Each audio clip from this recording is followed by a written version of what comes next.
오늘 제목은 자녀와 부모 간의 상호 순종입니다. 자녀와 부모 간의 상호 순종이라는 제목으로 은혜 나누겠습니다. 우린 지난 시간 성령 충만의 여러 가지 열매들 중에 성도들 중에 나타나는 관계성 속에서 나오는 특징을 보았습니다. 에베소서 5장 21절 그리스도를 경외함으로 피차 복종하라. 바로 상호 복종이었습니다. 성령 충만은 여러 가지 형태의 열매가 나타나지만 관계성 속에서는 상호 복종으로 나타난다. 그러면서 첫 번째 상호 복종인 부부 간의 상호 복종, 오늘은 자녀와 부모 간의 상호 복종으로 다음 시간에 종과 상종 간의 상호 복종에 대해서 나눌까 합니다. 그 모든 복종의 본은 상호 순종의 본은 그리스도와 교회의 연합에 있습니다. 부부 사이에도 동일한 원리가 작동됨을 우리가 지난 시간에 보았죠. 아내는 교회가 그리스도께 순종하듯 순종하라 하였고, 남편은 그리스도께서 교회를 사랑하신 같이 사랑하라라고 말하였습니다. 오늘은 두 번째 상호 순종, 자녀와 부모 간의 관계입니다. 말씀은 이렇게 명령합니다. 1절 자녀들아 주 안에서 너희 부모에게 순종하라. 이것이 옳으니라. 어린 자녀에게 부모를 순종하라 함은 어쩌면 쉬운 일일지도 모릅니다. 자녀가 어리기에 그 어린아이에게 자녀는 절대성을 지니지요. 그러니 순종을 요구하는 것이 어렵지 않습니다. 그러나 자녀가 성장해 감에 따라 그에게 자의식이 생긴다면 순종을 요구하기가 힘들어집니다. 그래서 우리는 타협하거나 협상을 합니다. 순종의 대전제를 우리는 앞에서 계속 보았듯이 5장 21절에 나온 그리스도를 경외함으로 피차 순종입니다. 자녀들에게 부모에게 순종하라는 말이 권위의 힘이 아니라 바로 그리스도를 경외함으로 피차 순종이라는 대원칙이 있다면 자녀들도 기꺼이 말씀 안에서 부모에게 순종해야 된다는 말입니다. 모든 현실은 사실 본질, 천국에 있는 본질의 그림자라고 해왔습니다. 사람을 창조하신 분은 하나님입니다. 그건 분명하지요. 그럼에도 하나님은 사람을 창조하고도 자신이 아버지이심에도 인간 아버지를 두셨습니다. 대리인으로서 보이는 부모를 준 이유는 그 부모에게 순종함으로써 보이지 않는 하나님의 순종을 연습하라는 것입니다. 모든 대자연의 질서는 하나님이 세우셨고 가정의 권위를 부모에게 두고 자녀는 부모에게 순종해야 함이 마땅하다라고 말합니다.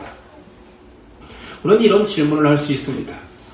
문제는 신앙이 없는 부모에 대해서는 어떻게 해야 합니까? 라는 질문이 나올 수 있죠. 말씀은 순종하라고 합니다. 오히려 더욱 순종해야 됩니다. 지난 시간에 불신 남편이 순종을 요구하는 것에 대해서 어떻게 하냐 할 때 더 헌신하여서 그의 순종을 이루어 가라라고 했던 것처럼 동일하게 불신 부모가 믿는 자녀에게 순종을 요구할 때 더욱 순종해야 됩니다. 이유는 그의 순종함으로 부모의 회심을 부모가 하나님께로 돌아올 수 있는 역할을 해야 되기 때문입니다. 성경은 동일합니다. 신구약 동의 순종을 요구하죠. 순종을 요구하는 가장 큰 계명은 10계명에 있습니다. 구약 10계명은 1계명에서 4계명까지는 하나님과 사람의 관계지만 5계명부터는 사람과 사람의 관계인데 그 첫 번째 5계명이 내 부모에게 순종하라입니다. 출애굽기 20장 12절 내 부모를 공경하라. 그리하면 내 하나님 여호와가 내게 준 땅에서 내 생명이 길리라. 부모를 공경하는 것이 계명의 첫 번째였습니다. 오늘 말씀에도 내 아버지와 어머니를 공경하라. 이것은 약속이 있는 첫 계명이니 첫 계명이라는 뜻을 알겠지요. 1에서 4까지는 하나님과 사람 사이지만 사람과 사람 사이의 첫 계명이 되었으니 이로써 네가 잘되고 땅에서 장수하리라. 부모를 공경하는 것은 하나님의 명령에 의해서지만 그 결과물이 땅에서 장수래요. 유대인에게 오래 산다, 장수한다라는 개념은 실제로 물리적일 수 있습니다. 부모를 공경하면 실제로 오래 살게 된다, 장수하게 된다. 신명기 21장 18절 이하입니다. 사람에게 완악하고 패역한 아들이 있어 그의 아버지의 말이나 그의 어머니의 말을 순종하지 아니하고 부모가 징계하여도 순종하지 아니하거든 그의 부모가 그를 끌고 성문에 이르러 그 성읍 장로들에게 나아가서 그 성읍 장로들에게 말하기를 우리의 이 자식은 완악하고 패역하여 우리 말을 듣지 아니하고 방탕하며 술에 잠긴 자라 하면 그 성읍의 모든 사람들이 그를 돌로 쳐 죽일지니 이같이 내가 너희 중에서 악을 제하라. 그리하면 온 이스라엘이 듣고 두려워하리라. 실제로 물리적인 생명이 길어나죠. 왜냐하면 부모가 이 자녀는 나에게 순종하지 않습니다. 공손히 대하지 않습니다 하면 성문에 데려가서 재판을 세워서 도로 쳐주기래요. 고로 불순종하면 일찍 죽는다는 얘기예요. 율법대로 하자라면 문자적 그대로 공손하지 않는 자녀들은 일찍 죽습니다. 그러나 그것을 지금 현대에 와서도 그렇게 적용하기에는 무리가 있지요. 율법의 정신이 중요하지 율법의 내용이 디테일하게 사용되는 것이 중요한 게 아니니까요. 그리스도의 율법이 완성된 우리에게 이 생명의 길리라라는 약속은 하나님의 명령 때문에 순종을 해보는 자, 연습하는 자, 기꺼이 순종을 하려는 자는 하나님 나라까지도 상속되어진다, 영원히 살게 될 것이다, 이런 의미입니다. 자녀는 부모에게 순종해야 됩니다. 이것이 1차적인 하나님의 명령입니다. 예수님은 그래서 자녀들에게 순종 훈련을 강조합니다. 아주 오래전부터 순종 훈련을 강조해 왔었죠. 사실 자녀를 키움에 있어서 순종을 어렸을 때부터 요구한다는 것은 지금 시대에 맞지 않습니다. 인본주의가 가득한 지금 시대에 인본주의 관점에서 우리의 교육관은 무지하다라고 여길 것입니다. 과격하고 무지해 보입니다. 인본주의의 시작은 인간의 가치에서 시작합니다. 그러니 어린 아이에게는 그런 선이라는 것을 품고 있는 가치가 있고 오히려 부모가 방해만 하지 않으면 악하게 키우지만 않으면 바르게 자랄 것이라는 기대가 있습니다. 이게 인본주의 가치죠. 그런데 성경은 인간의 가치를 어떻게 이야기합니까? 나면서부터 죄인이라고 말합니다. 바른 기준을 배우지 않으면 결코 그가 선인이 될 수 없다. 하나님 안에서 선인이 아니다라고 이야기합니다. 로마서는 죄성을 이렇게 폭로합니다. 로마서 1장 28절이에요. 또한 그들이 마음에 하나님 두기를 싫어하매 하나님께서 그들을 그 상실한 마음대로 내어버려 두사 합당하지 못한 일을 하게 하셨으니 곧 모든 불의, 치와, 탐욕, 악의가 가득한 자요, 시기, 살인, 분쟁, 사기, 악독이 가득한 자요, 수군수군하는 자요, 비방하는 자요, 하나님께서 미워하시는 자요, 능욕하는 자요, 교만한 자요, 자랑하는 자요, 악을 도모하는 자요, 부모를 거역하는 자요. 굉장히 독특합니다. 악의 본성 속에 부모를 거역하는 그 모습도 있다라고 이야기하죠. 그냥 사람이 태어나면 그 악의 속성 속에 지금 이런 모습들이 발현되어서 삶 속에서 사회 속에서 튀어나오지 않을 뿐이지 그것들로 가득 차 있다. 이게 인간의 본성이라는 의미입니다. 오늘 말씀 1절 자녀들아 주 안에서 너희 부모에게 순종하라. 이것이 옳으니라. 부모에게 순종하는 것은 하나님의 명령입니다. 구약의 율법뿐만 아니라 예수님도 이 내용을 그대로 강조하셨습니다. 마태복음 15장 4절 하나님이 이르렀으되 네 부모를 공경하라 하시고 또 아버지나 어머니를 비방하는 자는 반드시 죽음을 당하리라 하셨거늘. 이 말씀을 하시면서 뒤에 내용은 하는 척하지 마라. 공경하는 척하지 마라. 하나님께 드릴 고르반이라고 말해서 그걸 빼돌려 부모에게 주기 싫어서 그걸 감추지 마라. 니네는 왜 하는 척하느냐. 하나님의 말씀이 이르렀을 때 내 부모를 공경하라 했으니 그렇지 않으면 죽임을 당한다. 이런 내용이었습니다.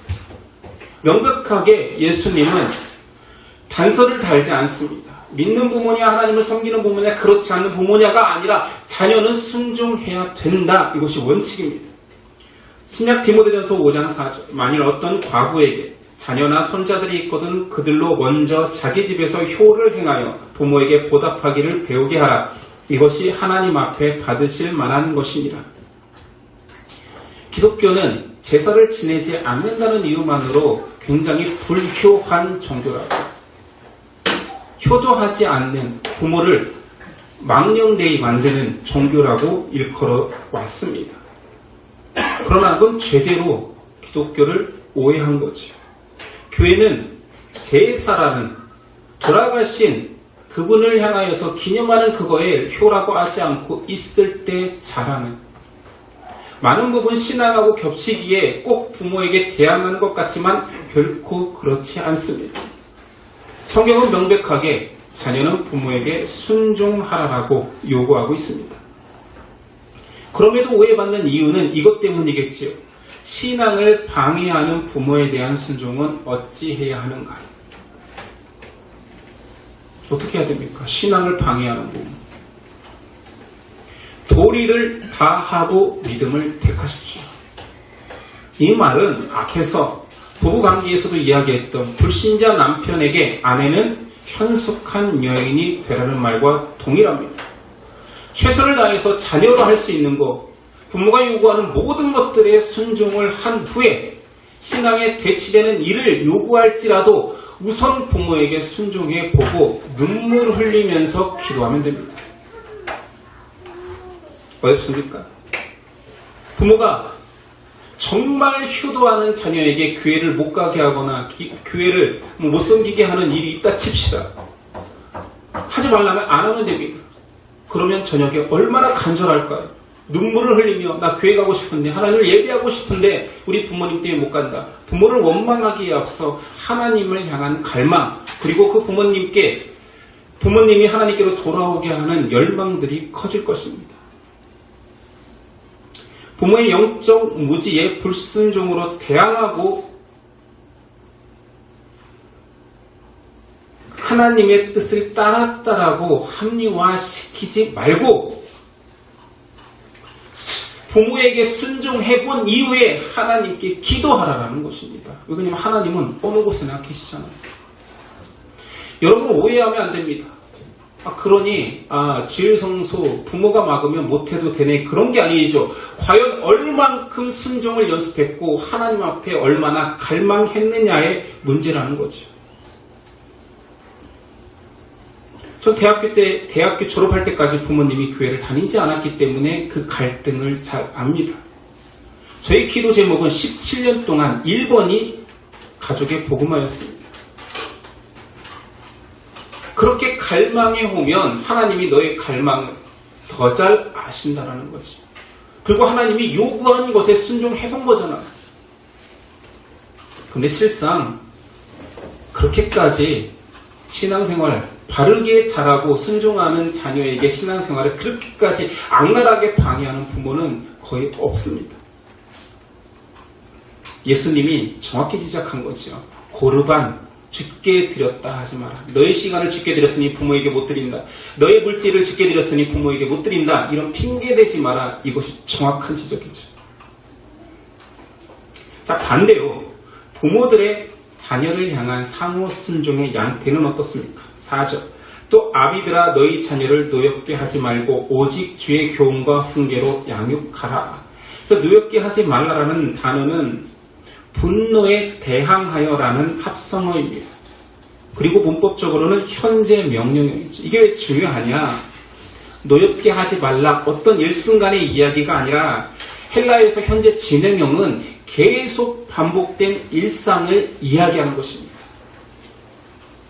그러니까 부모가 자녀에게 계속 일상적으로 그를 노엽게 하는 잘못된 습관으로 대하지 말라 이런 의미죠. 자녀를 키워본 모든 부모는 공감하는 것이 감정적으로 자녀를 대할 수도 있습니다.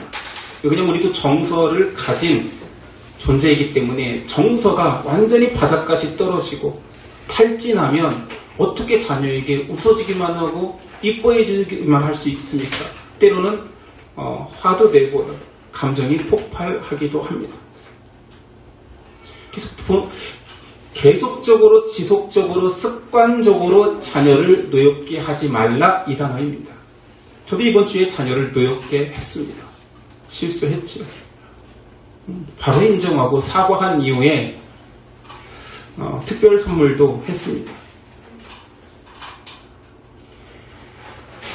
부모가 반복적인 실수들, 반복적인 계속되는 비난과 책망으로 자녀를 대한다라면 무엇이 문제가 되느냐? 상호 순종을 요구할 수 없습니다. 그렇잖아요. 그것은 폭력이지, 그건 학대지. 자기가 바른 기준이 없이 계속 나쁜 습관으로 나쁜 모습으로 그를 양육한다라면 그것은 폭력일 것입니다.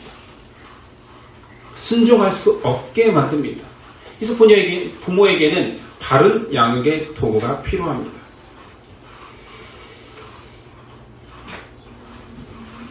4절 후반부 오직 주의 교훈과 훈계로 양육하라. 이 두 가지 도구입니다. 첫 번째 주의 교훈. 당연히 말씀이겠죠. 당연히 성경이겠죠. 그러나 부모가 어떻게 그 전체적인 내용을 바르게 가르치겠습니까? 현실적으로 조금 어렵습니다. 불가능하지는 않겠지요. 정말 바르게 진리 안에 선 부모가 진리를 바르게 다 가르쳐 줄 수도 있겠지요. 그래서 이 현실적인 어려움을 지금 저희가 개혁교회를 준비하는데 개혁교회 전통에서는 어떻게 했느냐?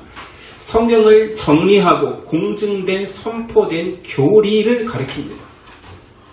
성경 전체를 준다라는 것은 원칙적으로는 맞지만 어려우니 바른 해석을 한 내용과 교회가 전통적으로 바르게 해석한 것들을 정립하여서 그것을 교리화해서 교리를 가르치는 방식이지. 그래서 개혁교회는 그 교리 교육을 했고 그래서 아이들에게 교리 학교를 만들었습니다. 지금 현대의 교회들은 전부 다 교회 학교를 하죠. 주일학교에서 파생된. 처음에는 주일만 모이니까 주일학교라고 했지만 주일만 영향력을 끼치는 것 같아서 그냥 이름만 바꾼 것입니다. 교회 학교. 교회 학교의 프로그램은 여러분들이 더 잘 알겠지만 그들에게 집중된 것은 교회 문화 쪽입니다. 교회 문화가 불필요하다는 것은 결코 아닙니다. 우리도 그 문화, 바른 문화를 정립해 가야 되죠. 그러나 교회 학교에서 교회 문화를 가르치기에 율동 또는 보여지는 여러 가지 프로그램들이 보고 하는 문화에 가깝습니다. 물론 그 속에 진리가 없는 게 아니라 진리를 담아내겠지요. 그런데 교리 학교에서 강조되는 것은 우리도 아직 안 해봤으니까 그 진리를 그냥 듣게 하고 고백하게 합니다. 굉장히 따분할 수도 있겠지요. 현대의 아이들은 전부 다 보고 하는 것에 체감하는 것에 익숙한데 교리 교육은 듣고 말하는 굉장히 단조롭습니다. 인간적인 방법, 교육적 방법의 효과가 굉장히 떨어지겠죠. 그러나 듣고 말하는, 고백하는 그것이 진리라면 다른 내용입니다. 그게 진짜 우리가 믿는 가치라면 성령이 역사하는 도구라면 전혀 다른 내용이 되는 거죠. 그래서 그렇게 보수적이고 지루하지만 단조로운 그 방식을 택한다라고 합니다. 그래서 우리도 해보려 하는 거죠. 두 번째는 훈계입니다. 훈계라는 누데시아라는 헬라어는 우리가 잘 쓰는 훈육이라는 뜻입니다. 바른 것과 그런 것을 분별하여서 체벌하다입니다. 잠언 13장 24절 매를 아끼는 자는 그의 자식을 미워함이라 자식을 사랑하는 자는 근실히 징계하느니라. 신약 히브리서 15장 5절이야. 또 아들들에게 권하는 것 같이 너에게 권하신 말씀도 잊었도다. 일렀을 때 내 아들아 주의 징계하심을 경히 여기지 말며 그에게 꼬질함을 받을 때에 낙심하지 말라. 주께서 그 사랑하시는 자를 징계하시고 그가 받아들이시는 아들마다 채찍질하심이라 하였으니 그들이 잠시 자기의 뜻대로 우리를 경계하였거니와 오직 하나님은 우리의 유익을 위하여 그의 거룩하심에 참여하게 하시느니라. 부모에게 요구되는 것은 먼저 무조건 매를 들라가 아니라 바른 기준이지요. 옳고 그름의 기준입니다. 그리고 성경은 그 옳은 것을 주장하기 위해서 그런 것이 가득 찬 그것을 밀어내기 위해서 매 채찍까지 사용한다라고 말합니다. 절대로 훈육하지 말아야 할 부모가 있다면 기준 없는 부모입니다. 아니 발음의 기준이 없는데 훈육을 시작하면 그것은 감정적인 거지요. 이때는 통용되는 것이 이때는 기분 나빠서 통용이 안 된다라면 이런 부모는 진짜로 훈육하면 안 됩니다. 아이들의 기준까지 망가뜨리기 때문입니다. 반대로 이런 사람도 위험합니다. 굉장히 도덕적이고 굉장히 성품이 좋은 사람도 훈육하면 안 됩니다. 물론 그런 사람들이 훈육하려고 안 하겠지요. 그냥 말로 타이르려고 하겠지요. 정서를 믿고 그의 도덕성을 믿고 아이를 다스리는 순간 아이도 옳고 그름에 대한 기준이 부모의 도덕성이 아이들이 이해하는 수준이 아님에도 부모가 그냥 도덕적이라는 이유만으로 다 아이들이 받아들여진다라면 그의 도덕성은 언제 길러지겠습니까? 그러니까 어렵지요? 어떤 사람을 훈육하면 안 된다고요? 너무 비도덕적인 사람 또는 너무 도덕적인 사람은 어린아이를 키우기에 적합치 않습니다. 왜냐하면 그 둘 다 기준을 찾지 않기에 자기가 기준 되기에 성경은 하나님을 의지하는 믿음으로 하나님이 순종하라고 했으니 내가 순종할 수 있고 하나님이 훈육하라고 했으니 훈육하겠다라는 반듯한 동기와 하나님의 명령에 의한 동기와 하나님의 말씀대로 가르치겠다라는 기준을 가진 사람이 매를 들어야 된다라고 말하는 것입니다. 그래야 기준 앞에 일관되지요. 내 감정이 무너졌어도 기준을 보고 훈육하는 것입니다. 내 기분이 너무 좋아도 기준을 보고 훈육하는 것입니다. 일관된 훈육이 가능합니다.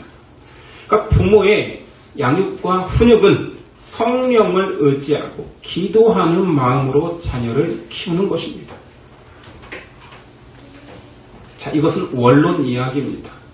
근데 항상 적용이 어렵죠. 자, 적용해 봅시다. 똑같은 내용이 반복될 텐데 한번 우리 안에 적용을 해보지요. 자녀에게 부모 순종은 하나님의 명령입니다. 그렇다면 아멘 하고 순종하십시오. 부모가 무언가를 요구할 때 그게 생명을 다루는 일, 죄를 짓는 일이 아니면 죄를 짓는 일은 말려야죠. 순종하는 게 아니라.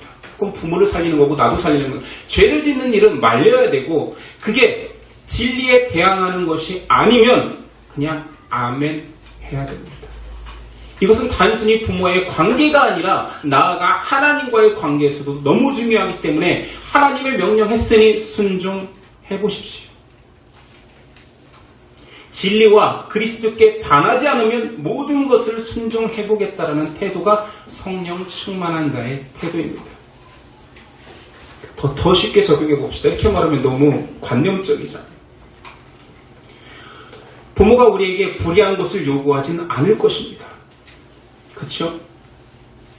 그냥 우리의 정서적인 것들을 요구할 때가 많죠. 그러면 다 드리십시오. 지난 시간에도 얘기했지만 그 목사님은 그러십니까? 이러면 안 됩니다. 저도 말씀이 전하는 메시지를 전한 후에 내려가서는 저도 그 메시지를 가지고 순종하려고 애쓰는 자입니다. 돈이 되었던 시간이 되었던 노력이 되었던 순종하라면 해보십시오. 그리고 하나님께는 진리에 순종하였다 다시 고백하면 됩니다. 잃어버린 것, 낮아진 것, 힘든 것, 그 모든 것들을 하나님이 주십시오 하면 됩니다. 왜 그러냐면 순종했으니. 신앙은 교회 안에서만 이루어지는 것이 결코 아닙니다. 살아보셔서 알겠지요. 여기서 말하는 성령 충만은 교회 안에서만 이야기하지 않잖아요. 관계성 속에서 믿는 부모가 됐던 믿지 않는 부모가 됐던 믿는 남편이 됐건 믿지 않는 남편 아내가 되었건 관계성 속에서 순종해봐라. 결국은 이것은 다른 양태로 절대자이신 그리스도께서 내려오셔서 사람에게 순종하지 않았느냐, 섬기러 오지 않았느냐, 너희도 그것을 해보라. 이런 의미입니다. 우리가 지난 시간부터 다루었던 상호순종의 모든 것들, 부부의 상호순종, 부모와 자식 간의 상호순종, 다음 시간에 다룰 종과 상전의 상호순종, 그 모든 내용이 흡사합니다. 그리스도를 경외함으로 상호순종해봐라. 피차 복종해봐라. 단서가 정확하죠. 네가 그리스도를 높이고 싶다면, 사랑하고 싶다면 해봐라. 네가 순종의 사람이 되지 않으면 보이지 않는 하나님의 명령에 순종하는 사람 자체가 되지 않는다.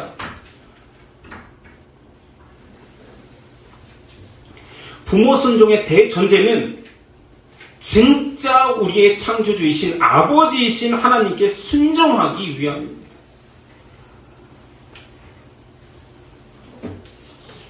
불신 부모라 할지라도 우리가 생각하는 것처럼 불합리하게 우리를 대하지 않습니다. 우리는 지금 조선시대가 아니잖아요. 그렇게 가부장적인 부모에 의해서 여러분 맞으면서 학대받으면서 큰 자녀 있습니까?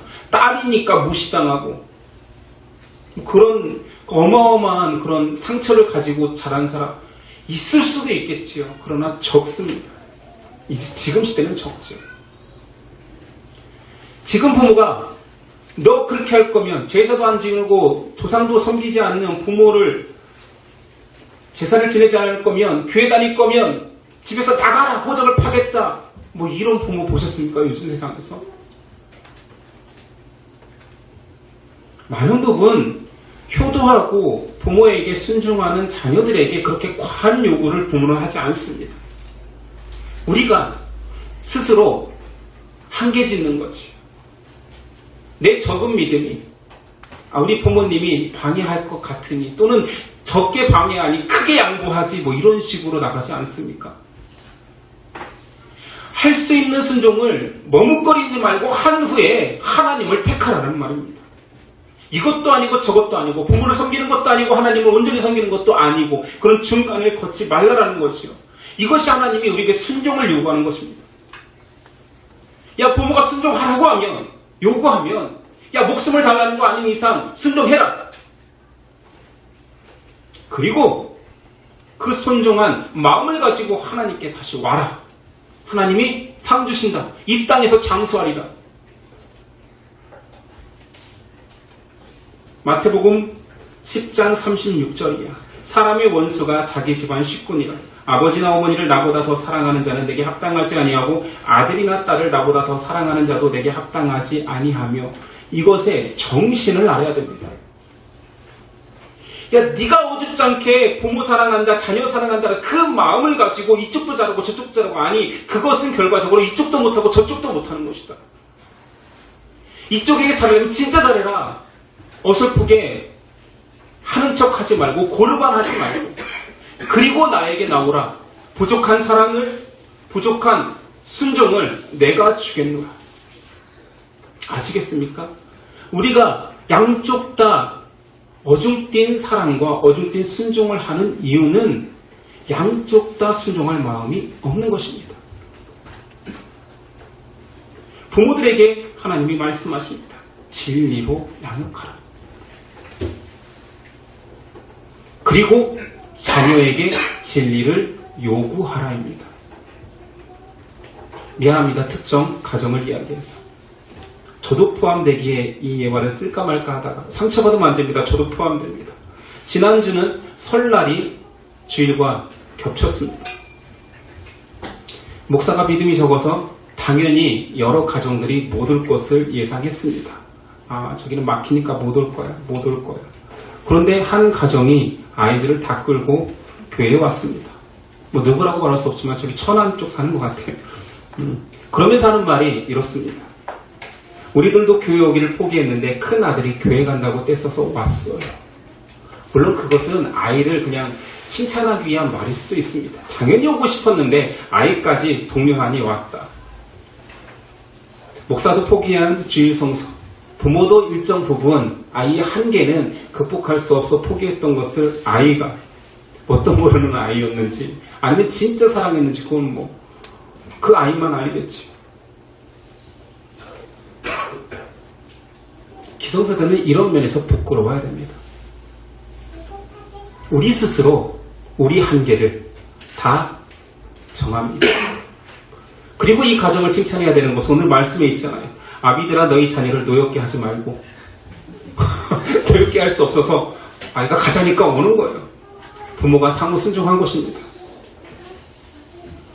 그러나 제가 저와 여러분에게 요구하는 것은 부모가 진리에 순종한 이후에 자녀에게 요구할 수 있는 사람이 되라입니다. 세상 가치는 포기해도 좋다. 그러나 주의 가치는 나도 너도 절대 포기할 수 없다.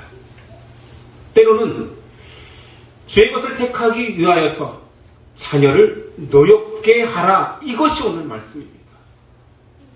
자녀를 눈치 보면서 노엽게 키우지 마라. 그냥 순종적으로 다 받아주고 키우라는 것이 아니라 목숨 거는 일이 아니라면 다 줘라. 해달라면 해줄 수도 있다. 그러나 진리에 반하는 것이라면 그를 노엽게 하라. 이것이 바른 해석인 거죠.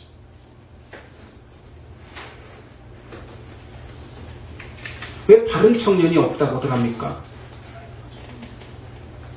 바른 기준이 상실한 사회이기 때문입니다. 왜 스승이 없다라고 합니까? 바른 기준을 고수하고 나도 지키고 그것을 해라라는 보수적인 아름다운 자들이 없기 때문 아닙니까?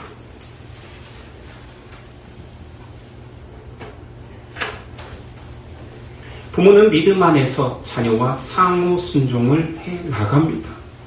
바르게 배우고 바르게 반응하여서 바른 기준을 세워서 그것을 때로는 관철해야 됩니다.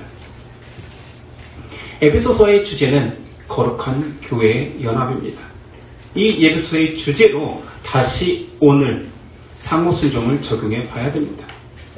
진리의 모태인 교회는 존귀합니다. 교회 안에 진리가 없으면 그 교회에 속해 있는 부부 안에 진리는 없기 마련입니다. 교회 안에 진리가 적어진다면 진리 없는 가정이 만들어지는 것은 너무 당연하다라는 거죠. 교회는 그리스도가 핏값으로 사셨고 친히 교회의 머리가 되어주셨습니다. 교회 안에 질서를 세우고 그 질서 안에서 순종을 연습하고 바른 기준을 가지고 훈육해 나가라고, 그리고 그 모든 기준이 그리스도라고 정하신 것입니다. 교회를 사랑함이 부부 사랑을 방해하지 않습니다. 교회를 진정 사랑하는 것이 가정, 자녀와 부모를 대치시키지 않습니다. 교회를 사랑함으로 바른 부부의 사랑을 배워갈 수 있으며 교회를 사랑함으로 바른 가정의 사랑이 완성됩니다. 이것이 에베소가 강조하는 주제입니다. 우리에게 적용해 봅시다. 우리는 자녀이기도 하고 부모이기도 하지요. 신앙생활을 핑계로 부모에게 불순종하는 자녀가 된다는 것은 그건 하나님께 불순종하는 태도로 바뀔 수 있습니다. 하나님이 정하신 권위에 불순종하는 것은 보이지 않는 하나님께 불순종하는 태도로 언제든지 바뀔 수 있습니다. 그래서 성령 충만을 연습하는 에베소 교인들에게 바울은 순종을 연습하라. 목숨을 내놓는 일 아니고서는, 진리가 아니고서는 그냥 아멘하고 그가 원하는 섬김을 해주라 말합니다. 또한 우리는 부모입니다. 바르게 진리대로 키워내야 할 하나님의 대리자입니다. 아버지라 불리고 어머니라 불립니다. 자녀 훈육을 게을리하면 그것 또한 너무나 하나님께 불충한 것입니다. 내가 그리스도의 진리 안에서 살아간다라는 것, 내가 기준, 성경적 기준을 가진다라는 것, 거기서부터 자녀의 교육은 시작되는 것입니다. 순종하는 자녀가 되십시오. 해보십시오. 지금까지 못해왔던 순종을 이번부터는 해보십시오. 부모라면 순종하는 자녀를 만들어야 될 책임이 있다라고 여기고 바르게 훈육해 보십시오. 이 모든 것이 하나님의 명령이라면 결과물은 우리가 책임지는 것이 아닌 하나님 것입니다. 하나님을 믿는 자, 그 말씀에 순종하여 아멘 한다라면 내 생각으로는 망가질 것 같고 내 생각으로는 관계가 깨어질 것 같은 그 모든 것들이 하나님이 영생하도록 영원히 살 수 있는 영생을 주겠다라는 그 약속 너머에, 그것은 완전성이잖아요. 우리가 천국 가면 된다 이런 거 아니거든요. 우리 천국을 단순히 죽으면 가는 곳으로만 합리화합니다. 그러니 지금의 모든 일들이 약해지는 거예요. 그 영원한 가치가 내 것일 수 있는 사람이라면 우리가 걸어가는 그 길 속에서도 바른 열매들, 영원한 가치들이 생겨난다는 뜻입니다. 부모의 관계 속에서도 자녀의 관계성 속에서도 우리 보이는 권위에 순종해 봅시다. 그리고 보이지 않는 하나님께 순종함으로 나아가 하나님이 기뻐하시는, 그래 이 땅에서 내가 장수해야겠다, 네 생명이 길게 하겠다라는 실제적 약속과 영적인 약속을 모두 누리는 저와 여러분 됐으면 좋겠습니다. 기도하겠습니다. 하나님 감사합니다. 우리에게는 하나님이 계십니다. 하나님의 기준이 있습니다. 우리에게 받아들여지기 힘든 명령이라 할지라도 내 인격에 의지하여서 순종하는 것이 아니라 하나님을 의지하는 마음, 믿음에 의탁하여서 순종해 보겠습니다. 그러할 때 주시는 하나님의 은혜의 결과물을 누리겠습니다. 그리고 전국적으로 우리가 가장 소망하는 것은 절대자이신 하나님, 우리의 창조주이신 하나님께 온전히 순종할 수 있는 자로 우리를 바꾸어 주시옵소서. 기대하오며 예수 그리스도 이름으로 기도드립니다. 아멘.